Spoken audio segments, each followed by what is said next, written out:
Today I researched Reese bases. I wanted to understand what is a Reese base, why does everyone talk about it? I hear it all the time. I kind of have a loose idea in my head, but what is it actually? And learned the history of it is just kind of the wobbly bases that you're used to hearing, things like this. That is like a Reese bass type sound. It comes from originally an artist back in like 1988 who was going by the name of Reese, and they had a song, Just Give Me Another Chance, I think is the name of it. If you look up Just Give You Another Chance by Reese, you'll hear that sort of sound in the background, and that is where that sound originally came from. And it now is kind of anything that seems to be like kind of a sawy, beehivey bass sound that isn't gridded up. As long as there is some sort of like wobble to it a little bit, like a boom, boom, boom, boom, boom, kind of sound like we call it a Reese bass. I then watched some videos on how to make Reese basses. This is one of those sounds. It is incredibly simple. There's just two different shapes here that are set to 16 voices. There was the tutorials I was following were in Serum, and I was trying to like translate it to Vital. The other thing we have kind of going on here is some distortion. I tried some equalizing to take out some of those little kind of wubby frequencies. I tried to put in a reverb on top of it.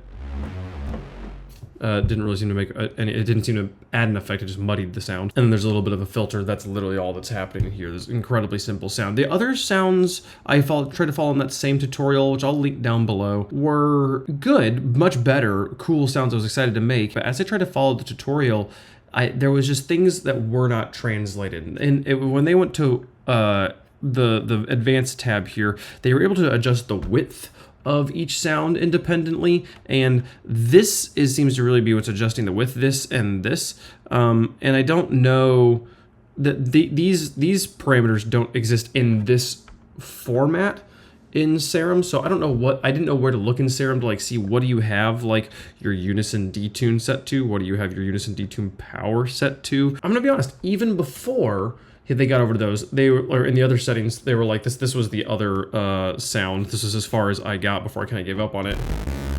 This is what it sounds like. And they were like, put saw waves, set them to 2 voices, and it should sound like this. And then what they played sounded way different than what I had. And so I was like, okay, well, this is not gonna, me following your guys not gonna help here, because there's clearly something that is different in Serum than there is in the initial patch of Vital. I will say that in all the Serum tutorials, I watched a bunch of different Serum tutorials today and a few yesterday as well, there always seems to be like a compression on the sound by default, not the compressor setting or effect. It's not that they've got this running on there.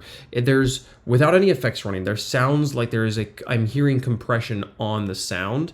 And yeah, maybe there's a chance that they were running a compressor on the audio channel over here, but that all of them were doing that is probably not true. And it was a consistent thing that every time I would listen to a sound in Serum and then try to make the sound in Vital, my sound didn't sound compressed in the way theirs did. And it wasn't a volume thing. It was like the top end was like, the bottom end was like feeling it was getting crushed even without OTT running or a compressor running. The other thing I was running into was that they would always talk about distortion when making the type of bass sounds I wanted to make, and they would always select a type of distortion from Serum's presets, Serum's distortion types, that just there isn't an equivalent to in Vital, and it really did seem to be making a difference in how theirs sounded. Like the specific way that their distortion was working was making a big difference. And if I'm being honest, kind of this whole complaint I'm getting at, I could make that sound in Vital or with like default effects. If I really fidgeted with it enough, I could figure out how to do all the Vital things or all the Serum things for free. But at a certain point when I would pull up these tutorials and they're like, oh yeah, just click here, here, here, here, and you get this sound. And I'm like, that's the sound I've been trying to make for literally like 4 months now. And if I just spent $200, I could do it. But $200 is so much. I just really hate buying plugins to solve problems instead of just figuring out what is the actual thing that's happening that's making that sound. And it's definitely made me a better producer, taking Serum tutorials and trying to translate them to Vital and figure out what is the thing you actually want me to do to the sound, not which knob do you want me to turn like a brainless. But there's a point at which also I just want to make music, and I think that the job would just be easier if I just let myself buy Serum.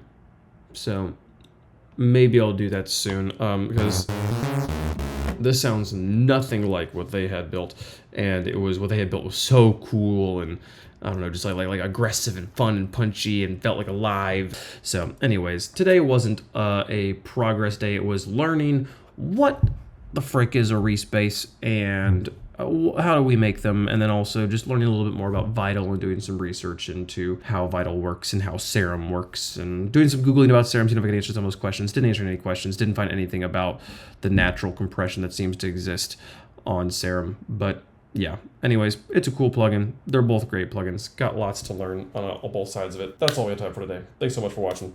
See you guys tomorrow. Bye-bye.